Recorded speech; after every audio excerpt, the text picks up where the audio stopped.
that, we are live on the internet. How's it going? Good. How are you? I am fantastic. Thank you so much. And thanks again. I just said it right before we started, but really, thank you for doing this. I know you had to jump through a lot of hoops to do this, and I really do appreciate it. Not at all. It's a pleasure. Thank you. And I think the people watching will appreciate it too, because I don't think we've talked to anybody who does quite what you do. So it's kind of exciting. I do have a unique job. So I've got your bio here, but for everybody else, what is your job? How would you explain it? I'm a senior injury prevention specialist at Phoenix Children's Hospital, which is a level 1 trauma facility in Phoenix, Arizona. Phoenix is located in Maricopa County, and for those that have not been to Arizona, the bulk of our population live in Maricopa County. It's a very urban environment with about a dozen suburbs that surround Phoenix, which is altogether one of the largest communities in the U.S. And we're also very known for some terrific drowning prevention programs and unfortunately a very high drowning rate. Yeah, I visited Arizona for the National Drowning Prevention Alliance conference a couple years ago. Yeah. I was on the board of directors then, and I was the vice president, I think, during the Arizona conference. Yes. And yeah, I was surprised how metropolitan Phoenix is. You know, it's very metropolitan. Yeah, I always thought it was kind of like a desert in the middle of nowhere, but that's not the deal at all. You know? Yeah, it's a very large community. It's very spread out. I think one of the things that really appeals to families in Arizona is that the housing is pretty affordable. So an average family is usually able to buy a little place with a swimming pool. It's either a community pool or their very own backyard pool. A lot of the houses are very new, and we don't have a whole lot of public transportation. Like Florida, right? Like Florida in a lot of ways. One being you have a lot of people who move there from other places, right? Yes. I joke that I'm one of the 7 natives of South Florida. There's not that many of us. It's spread out, not much public transportation, but also a lot of drownings. Yeah, the valley really grew. There was a surge in construction in the 1980s, and we actually saw a very high increase in our child drownings that corresponded with an increased population. And around 1989, I think we had just an unbelievably high drowning rate. I think it was 26 children per 100,000 that were drowning. And today our child drowning rate among the highest risk group, 1 to 4-year-olds, is about 6 per 100,000. Wow. So with the rapid growth came a very rapid increase in child drownings. So I want to talk about that, but before that, what made you decide that you wanted to be the senior injury prevention specialist for this hospital? That's not, most little girls or boys for that matter, when they're, thinking of their dream jobs, astronaut, firefighter, princess, king, senior injury prevention specialist isn't on the list normally. So it wasn't something that I really saw myself coming into, but we had a few years in the valley where we had very, very high drowning rates. Okay. And I decided to get involved as a volunteer. And I think what has really appealed to me about water safety is the science of it, really taking a look at what are the variables and what are we doing here and why is this happening? And then putting into it strong public health solutions, looking at the community and the state and understanding how drownings happen and what we can do to prevent them. And then measuring our programs to see if they are effective and how we can make them more effective. Additionally, Phoenix Children's Hospital is just a very, very special place. A lot of people who work here are extremely good at what they do, and it really pushes me on a personal and a professional level to consistently try to improve and be the very best that I can be. And also working at a children's hospital really gives you an appreciation of the big picture and the things that matter in life. It's not so much about the traffic jam at 5 p.m. It's more about the health and safety of your children and the people that they love. When you started volunteering, was there a story that connected you to water safety? Did you have a personal experience? What made you take that first step into volunteering? I lived in a community that had a high rate of drownings. I didn't have a personal experience, but it's interesting. If you ask most families about child drownings, almost every family that I run into wants to tell me a very vivid personal experience where either that person drowned or someone that they know nearly drowned. And it's actually a great conversation starter when you're doing education with families, because it puts us both on the same level playing field. Maybe we've both experienced something very scary, and then we're sort of opening the mind of the family to talk about ways to prevent it from happening. Absolutely. So obviously, the types of injuries you prevent go beyond drownings, right? Or is that your main focus? My main focus is child drownings. We're looking to prevent any kind of negative outcome. If a family has a child who's brought here to Phoenix Children's and they recover completely, we're so glad that the child has recovered completely, but it's obviously a very traumatic experience when you have a child brought here for a submersion. So we want to prevent the submersion from happening in the first place. In my role with the hospital, I also have some other tasks. I'm a member of the Child Fatality Review team here in Maricopa County. Both the unintentional team, which looks at drownings, furniture tip-overs, poisonings, anything that's not a suicide, motor vehicle crash, or safe sleep death. And I'm also a member of the team that looks at maltreatment deaths in Arizona, cases that might be either intentional harm or neglect. So I'm not sure if you saw it, but I do what I'm calling the hashtag Lifesaver Challenge every day. And yeah, so what it is every day for a year, I'm posting a video where I say, and it's about 15 seconds long, it says, drowning is the #1 cause of accidental death for children between the ages of 1 and 4 years old. Multiple layers of protection are the solution. And I'm going to repeat this every single day until everyone knows it for the hashtag Lifesaver Challenge. And I'll probably use that clip just now for my entry for today. And I try and do it in a weird, funny way every day to not get bored. And then I nominate people on my Facebook to do also, and they're supposed to share it. Now you'll have to do it because I told you about it. I'll have to do it now.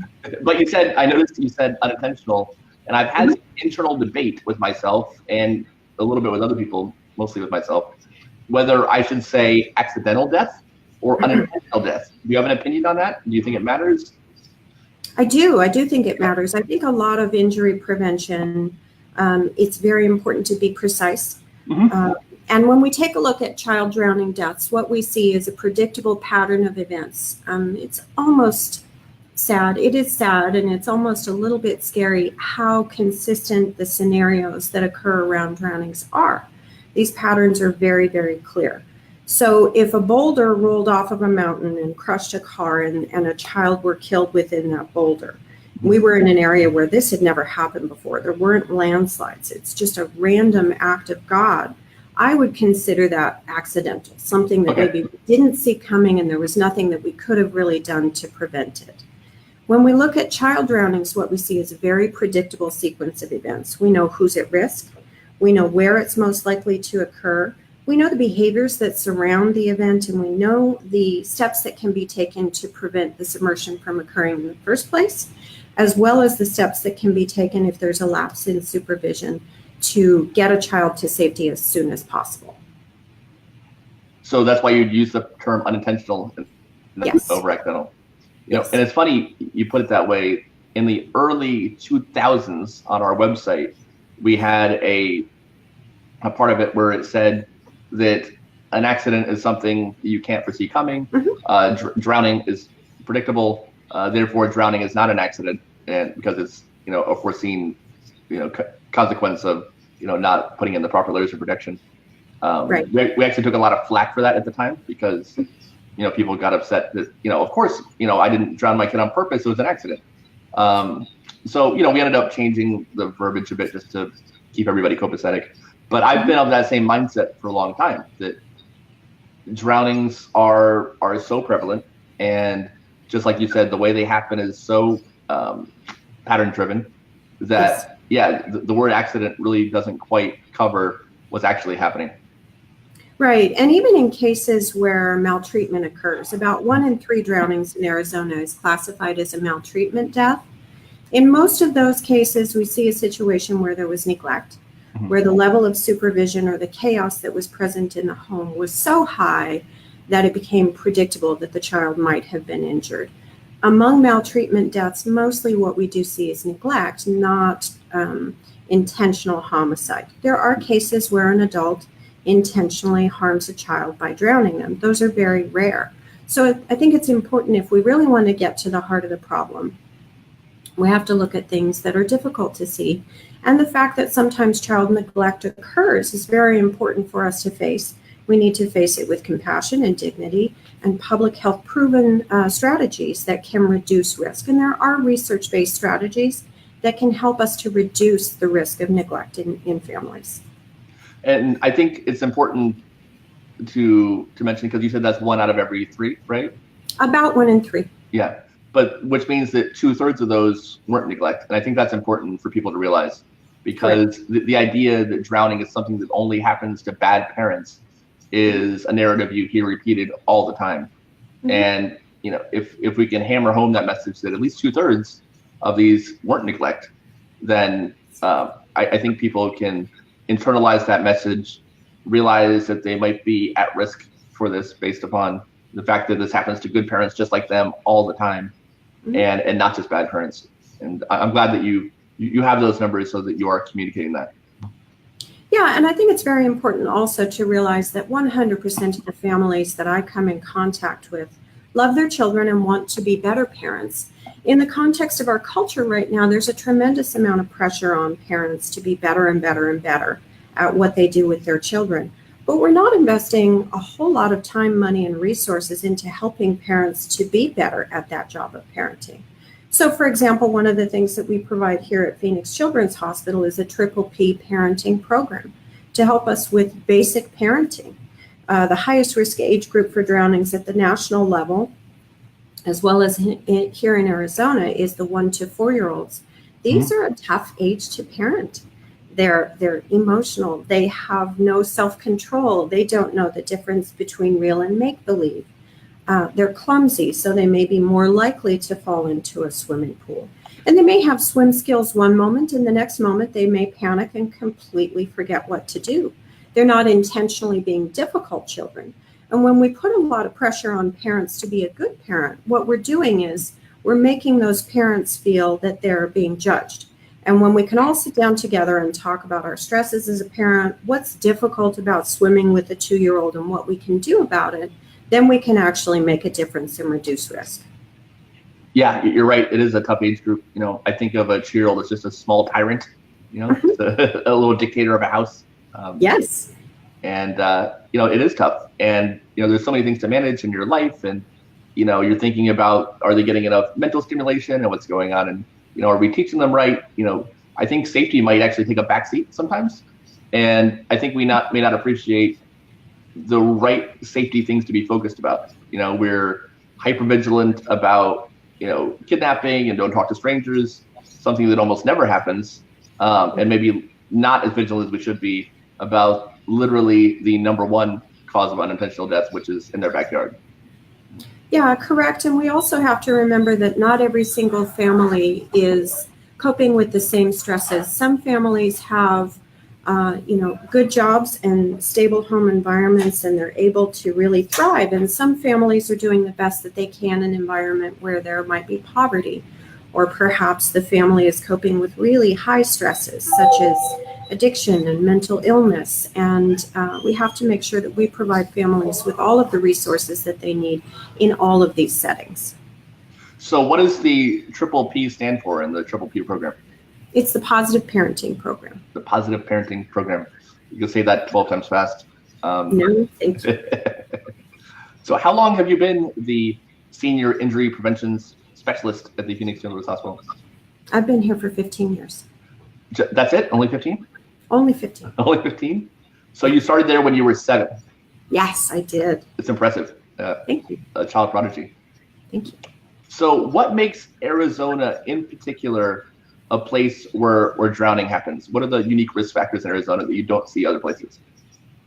One of the things that makes Arizona very high risk is the fact that we have a lot of children in the high risk age group. Here in Arizona, we have more than 350,000 children between the ages of 1 and 4 years old. So in other states, maybe where we have a lot of retirees, we wouldn't see quite as many young children. Families are moving very quickly into Arizona, and a lot of these families are new to the state, just like in Florida. We have a very high concentration of swimming pools. We have more than 320,000 swimming pools in Arizona. And in a single year, almost 4,000 swimming pools are added every year, depending on the growth that's going on. We also have a significantly high poverty rate. When we look at the things that a family needs to do to protect their children from drowning, good childcare, a fence around the pool, CPR for mom and dad, swimming lessons for the children, these things cost money. Mm-hmm. And when a family is struggling to put food on the table, poverty can really increase risk for them. It's one of the greatest threats to child healthy development. And in Arizona, we do have a significant problem with poverty. We rank 46th in economic child well-being. So it's a struggle for a lot of families, and also instability is a struggle. And you can measure instability if you consider ACEs. ACEs are adverse childhood experiences. Okay. And these are one of about 10 things that can happen to a child that increase stress and make things very difficult for a child. Everything from poverty to physical abuse, neglect, the death of a parent, the incarceration of a parent. Here in Arizona, 31% of our children have experienced 2 or more ACEs. And ACEs have an effect on our health. They have an effect on how we function in our life. The national level of children who have 2 or more ACEs is about 22%. So Arizona may have a lot more going on with families to deal with, which may influence the way that we supervise our children and the decisions that we make that influence their safety in the swimming pool area. And do you see a correlation between children who have experienced more ACEs or in these homes that have more poverty and drowning? We can probably see a correlation between parents who have experienced ACEs and how they parent their children. And ACEs do tend to be generational. A family who has a high number of ACEs has a lot going on, and they're doing the very best that they can. It's difficult to make the decisions and have the resources that you need to create a healthy, safe, stable environment for your children. And it makes it difficult for you to connect as a parent and realize what you need to do as a parent. A good example is if a person has their firstborn child when they're a teenager, we're doing the very best that we can to raise our children, but a teenager's brain is still growing. And a person who has a child at a very young age may have to make economic sacrifices. We may not graduate from college and make quite as much money if we have our children at a very young age. And sometimes a teenager whose brain is still growing may not understand that a child is not a smaller version of themselves. A 5-year-old thinks very differently than a 15-year-old, and a 5-month-old thinks very differently than a 5-year-old. So we're doing the best that we can when we come from high ACE environments, but these families really need resources to help them to be resilient on their own. They need to connect with concrete resources.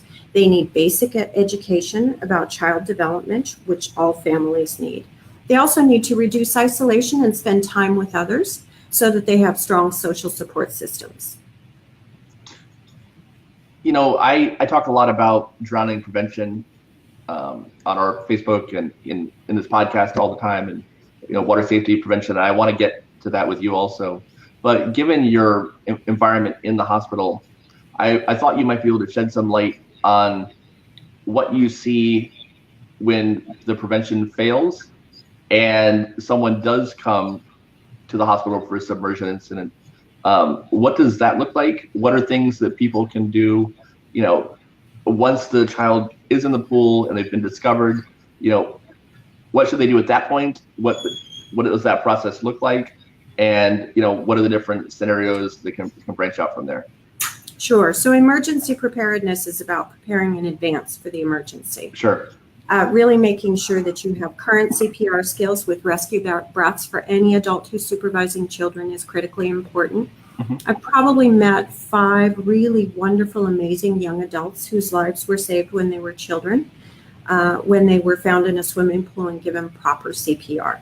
Wow. So proper CPR is the very most important step that a family can take. And here in Arizona, we encourage families to go to their local fire department for the most frequent and the most affordable CPR lessons. They should make sure that they take CPR with rescue breaths.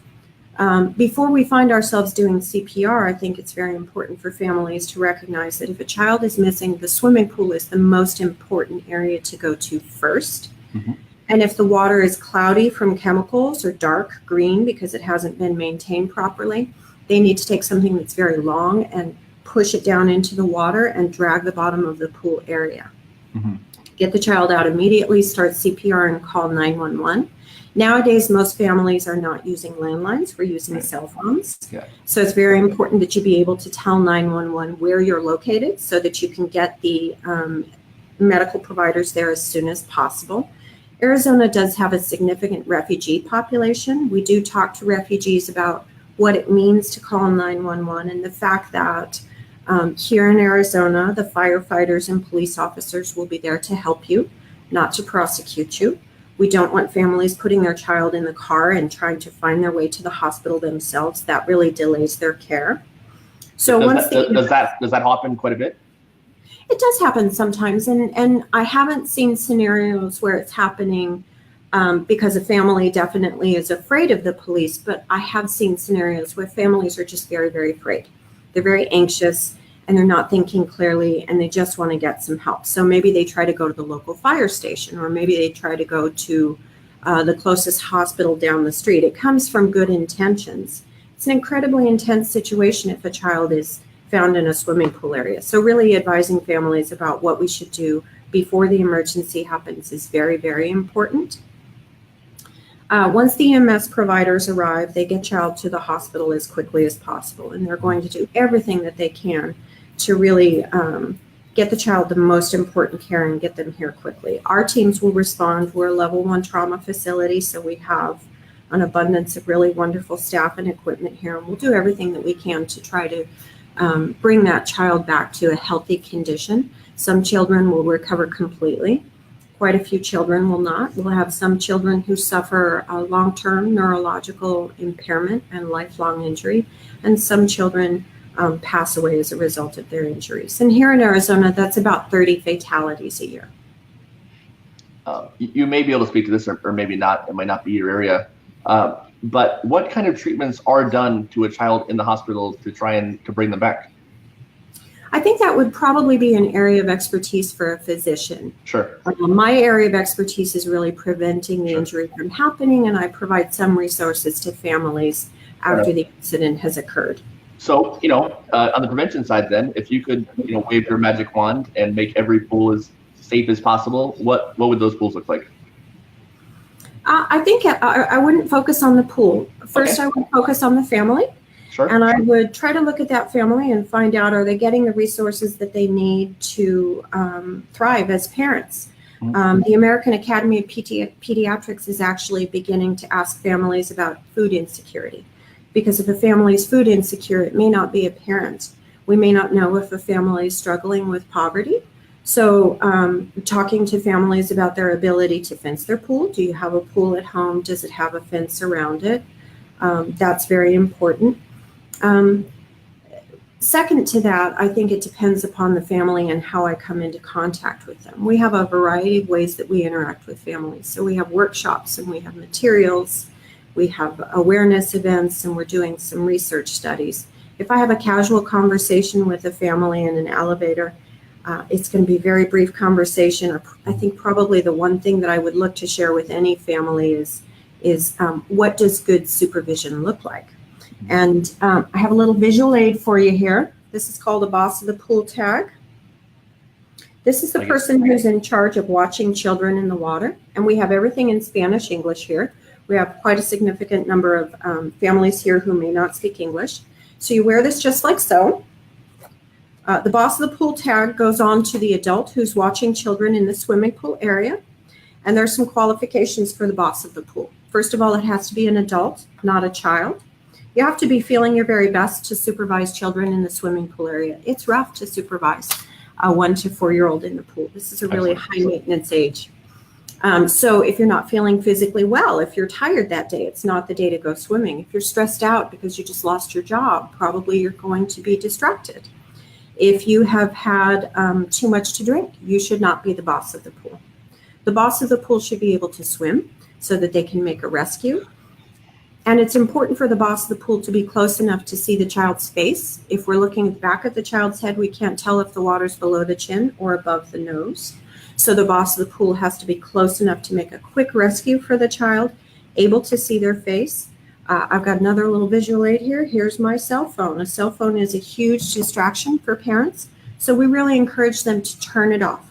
And the boss of the pool job is very, very boring, so we recommend that families be the boss of the pool for no more than 15 minutes, and then a different adult can supervise the child. You can turn your cell phone back on again. When it's your turn to be the boss of the pool, turn your cell phone off, do the job very well for 15 minutes, and on to the next person.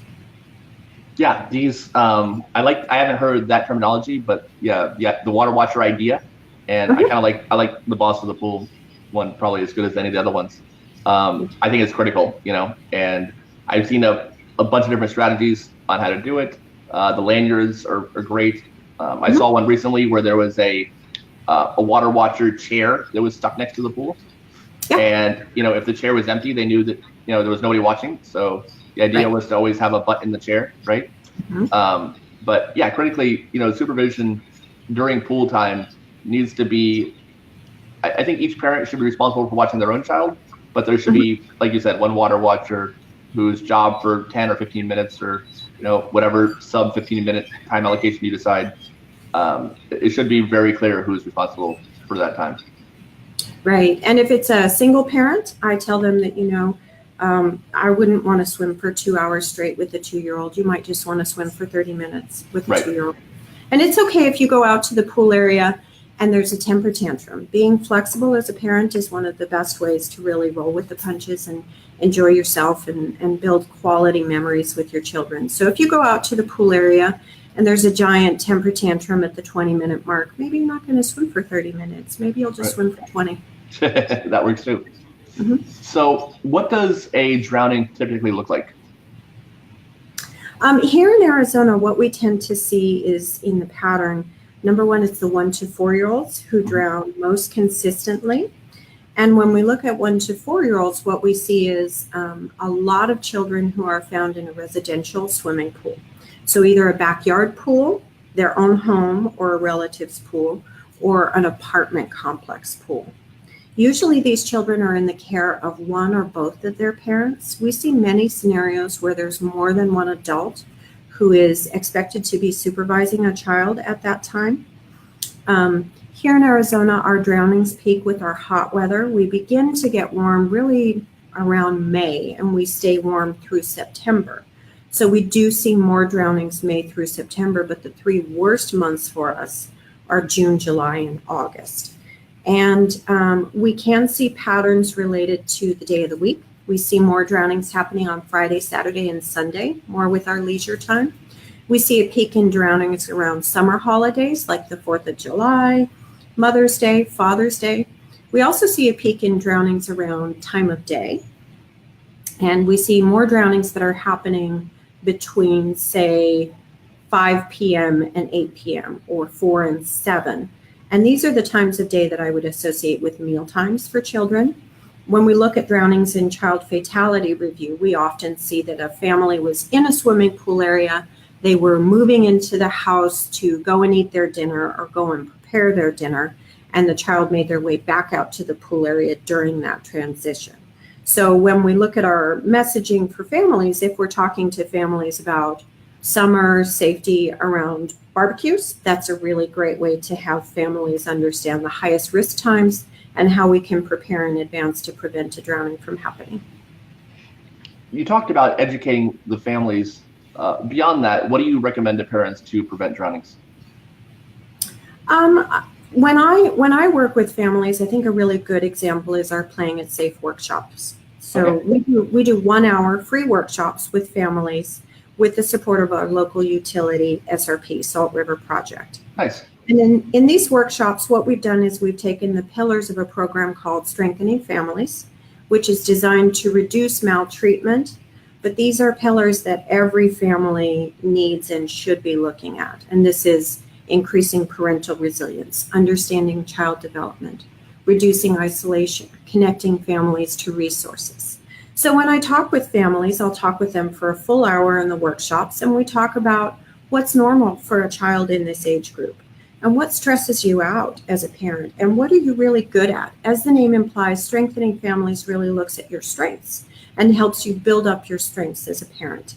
Every parent that I know loves their child and wants to be a good parent. Most parents I know have a sense that they know their children better than anybody else. Whether you gave birth to the child or you adopted the child, when you're with them day in and day out, the parent of a 6-month-old knows the difference between a hungry cry, a sleepy cry, and a I'm trying to get your attention cry. Right. So we build from the strength that these families are really good at what they do, and we'd like to help you be better at it. And then we infuse basic water safety into the conversation. For example, the tips that I gave you about good supervision.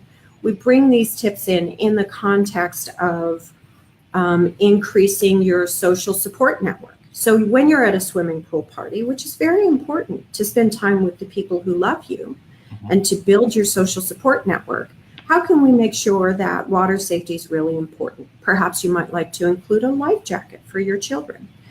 We are encouraging families to use life jackets in the swimming pool area for children ages 1 and up to reduce drowning risk. And we're teaching them how to use life jackets, how to fit them properly, and working very hard to make sure that they understand that the level of supervision with a life jacket should be the same as the level of supervision without a life jacket. And I imagine the life jacket is only in circumstances where the child doesn't know how to swim, obviously, and that preferably is swim lessons and swim instruction and before flotation devices, I'd imagine. I would say that the family should use the life jacket when they're swimming in the pool area with their child and they're not actively working to increase their swim skills. A lot of drownings happen when families are packing their bag in the swimming pool area. They might be in the swimming pool area and aware that the child is in the swimming pool area, but perhaps they're not in the water with the child. So having a family put a life jacket on a child anytime that they have access to the water is very important, and take the life jacket off when you're taking the child out of the swimming pool area and closing the gate, or perhaps if you're at a birthday party and there's no fence around the pool area, take the life jacket off of the child when you put the child in their car seat to go home. What other programs is the Arizona Children's Hospital doing? You mentioned the workshop. You mentioned the program you just mentioned right now. What kind of other programs is the hospital putting out this year to try and reduce the number of drownings? We have some Toyota water safety kits, and I have some materials I can show to you. Yeah. Let's see if this will show up on camera. A Toyota water safety kit includes a towel. That's and perfect. The towel encourages adults to be the boss of the pool. Know who the boss of the pool is. Make sure that that person knows that they're in charge, and help them to understand what we can do to reduce risk for children. Which I think actually looks even cooler in Spanish, by the way. But thank you. You want to be El Jefe. And then the same information on the bags, be the boss of the pool, so that you can protect children in the swimming pool area. Nice. The boss of the pool, the Toyota water safety kits do also include the boss of the pool tag, which we talked about. So Toyota kits are distributed to families who have children in the high-risk age group, and we really concentrate that distribution in areas of high poverty or for families who are struggling with the resources that they need. We also provide free infographics to folks who do water safety here in Arizona, advocates, people who are putting together community events. We also do a statewide Purple Ribbon campaign in the month of August to raise awareness about child drownings and what we can do to prevent them. Probably our most important role here at Phoenix Children's Hospital is research. Research informs everything that we do. We always start from a strong understanding of the problem. We look at the research and we see how drownings are happening and keep up on the literature.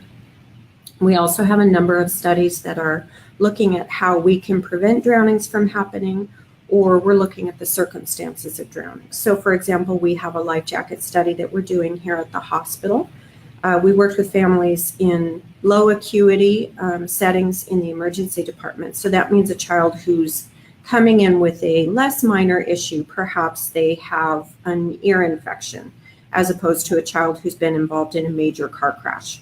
For a family who's visiting for a child who has been running with fever for a few days, that family is going to have just a little bit of downtime in our ER when there aren't staff in the room visiting with them about the fever. So we have come into the ER and provided families with water safety education and free life jackets. I have a life jacket here to show you. So we're providing families with life jackets like this one. This is a life jacket for a child who's between 30 and 50 pounds. Nice. We did pre and post evaluations and shared information with families. We did follow-up phone calls, and we found in our preliminary results that it is an effective way to teach families about water safety. We're also working with ASU to do some research studies for staff who are completing their doctorate of nursing, looking at tailored interventions in the emergency department when we share information with families that is specialized and built just for them. What does that look like, and is it effective? We're also looking at a project involving anticipatory guidance in well checks, working with staff at pediatrician offices to teach them about water safety, focusing on developmental milestones. So when a child comes in for a 1-year-old well check, the caregiver will talk to the parent, the provider will talk to the parent about 1-year-olds. Is your child walking? Is your child using words? These are the vaccinations that you should have. This is what your car seat should look like. We're teaching staff to also include water safety information for the parent of that 1-year-old. Your child is just beginning to walk, and gosh, one day they can hardly stand up and walk, and the next thing you know they're running. So it's very important that you think about your pool gate and what your pool gate looks like, and does it self-close and self-latch properly. And that's great. You know, Carrie Morrison, who's a friend of mine, and she started Live Like Jake, which is a nonprofit based here in Florida, but they do work throughout the country. She put a poll out, and informal, but she had, I want to say 4-digit responses, or maybe a couple thousand people. Mm-hmm. And she found that 85% of them reported that their doctor or pediatrician did not ask them about pool safety if they had a pool, didn't advise them on water safety. So the idea that only 15% of doctors are dispensing any kind of water safety advice to their patients really took me by surprise. I thought it'd be low, but not quite that low. So I'm glad it's happening, at least in Arizona. Yeah, thank you. Phoenix Children's Hospital is an injury-free coalition for kids site. This is a national organization that works to reduce injuries for children, as the name implies. And working through Injury-Free Coalition, we're actually able to connect with physicians, pediatricians, staff who do both reactive care when a child is injured and that proactive well check care. And what we're seeing is that pediatricians do receive training on what they should share. And pediatricians do want those well checks to be informative, and they need to be using the most current information that they can possibly use. But in today's healthcare system, the obligations and the expectations that are built into that well check maybe have become too much for the average well check to really include the information. But if we work with the pediatrician's office, our nurse practitioner student did lunch and learns for staff at pediatricians' offices, came out, visited with them, talked them about water safety, and gave them just a few tips and some resources that they could share in the well check. We're hoping the results will show that pediatrician offices and the caregivers in those offices will be able to include more water safety. I think first you need to seek to understand, then to be understood.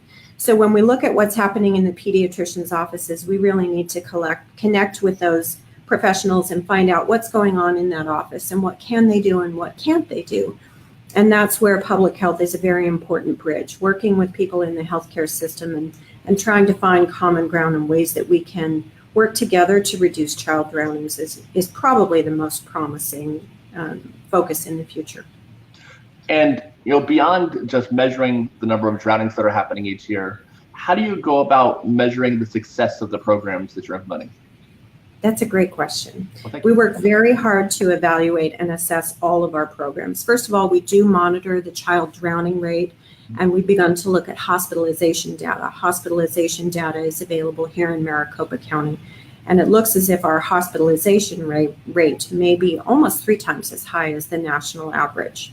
So it's very important to understand the fatalities and the injuries as well.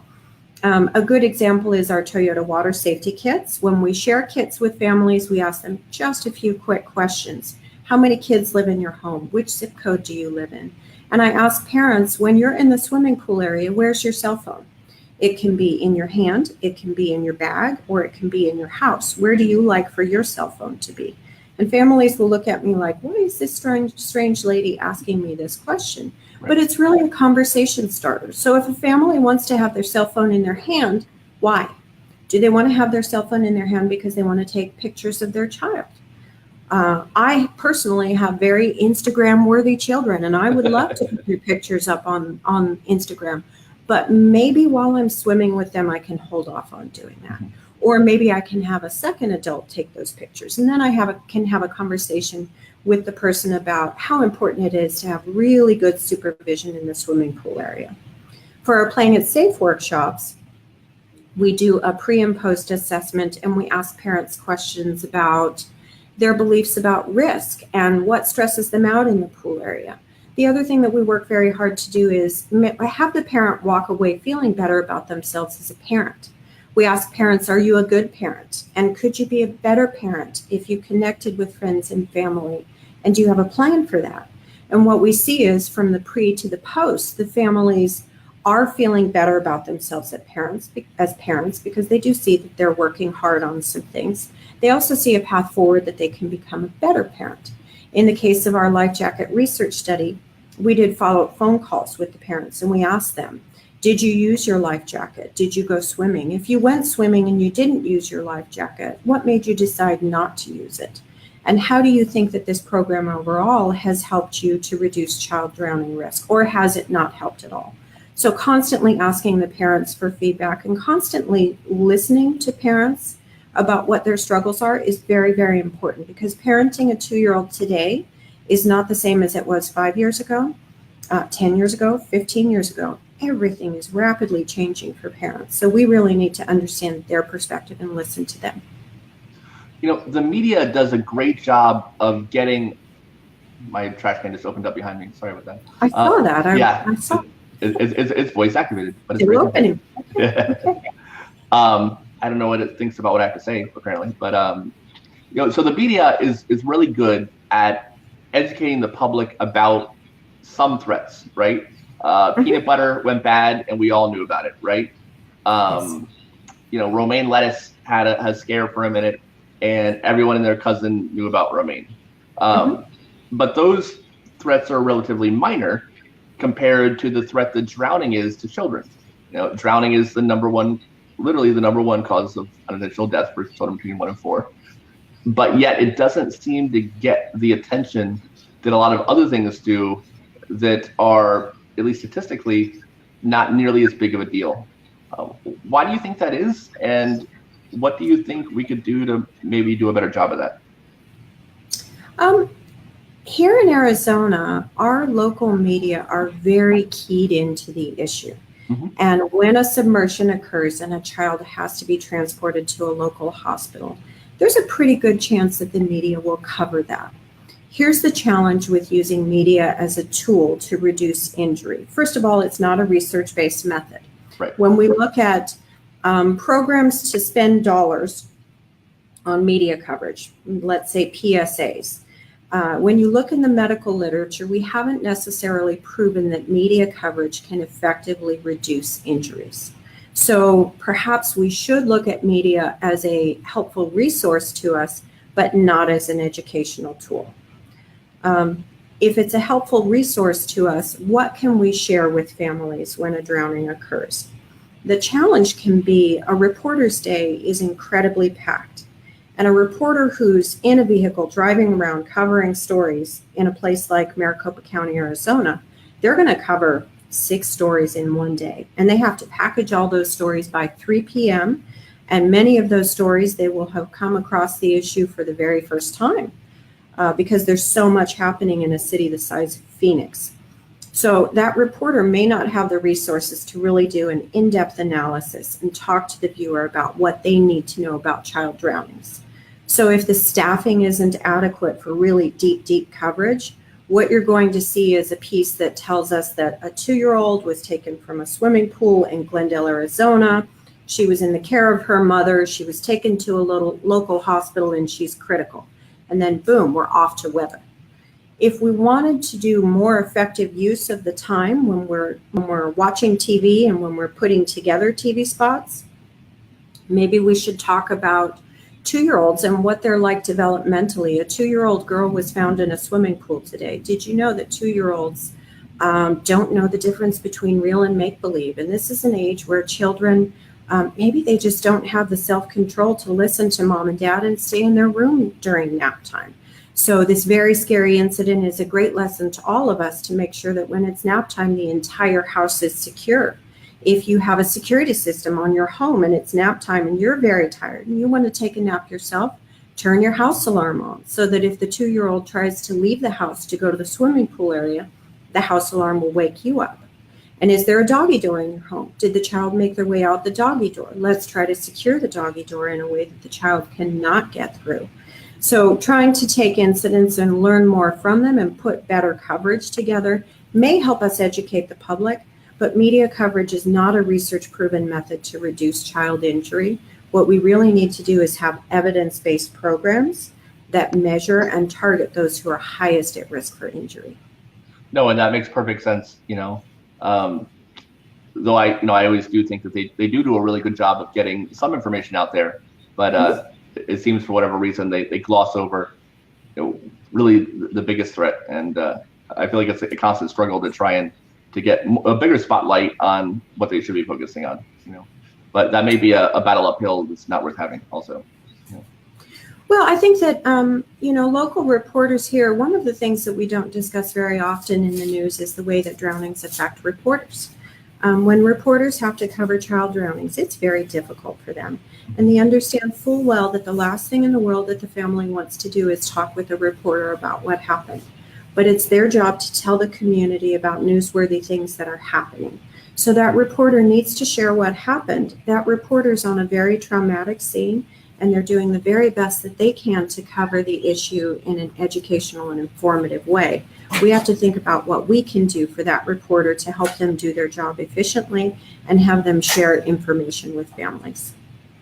Where do you think water safety either is headed or needs to head in the future? When I think about the future of water safety, I think it's very important that we commit to research as a nation. If we want to really reduce child drowning injuries, we need to ask more questions and ask them in a way that we can prove the conclusions. So looking at the circumstances of drowning and the populations who are highest risk for drowning, why are they highest risk and what is happening? A good example is the swimmability rate, looking at ethnicity. Race and ethnicity. We are well aware in this country that African Americans may not swim at a level that is quite as good or you may not find strong swim skills quite as frequently in the African American community as you do in other communities. This is well known, and there's strong work being done and should be done to address this, but we may not have asked the same question about Hispanic families. Are Hispanic families at greater risk? Do they swim at a less frequent rate than their peers?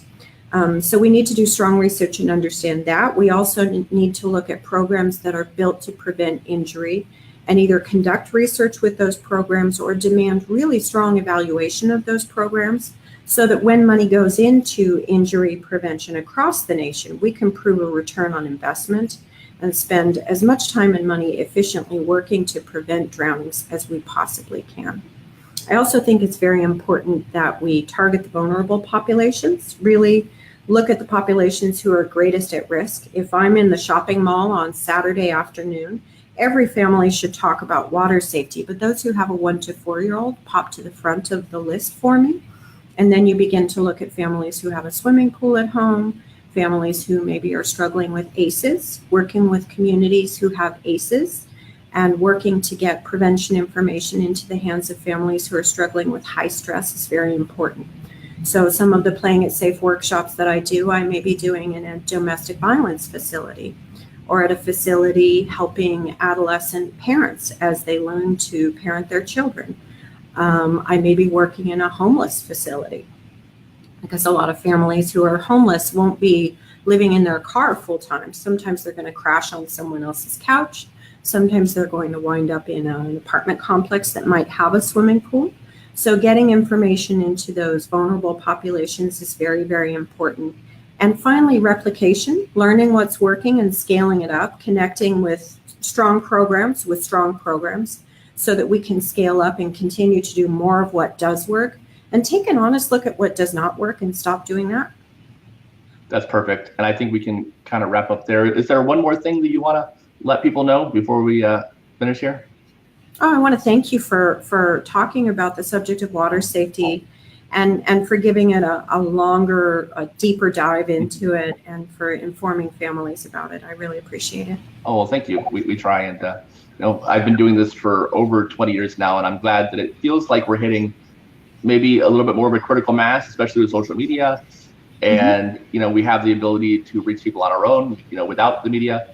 So I have a lot of hope for the future when it comes to educating the public on water safety. And I appreciate your part in that. We have a friend in common, I think. I'm sure you know Melissa Sutton in Arizona there. Yep. Yes. She's fantastic. I've known her for years. She's great. So thank you so much. How can folks find out more about the Arizona Children's Hospital, or the Phoenix Children's Center, and the hospital there, and the work you're doing, and get those resources?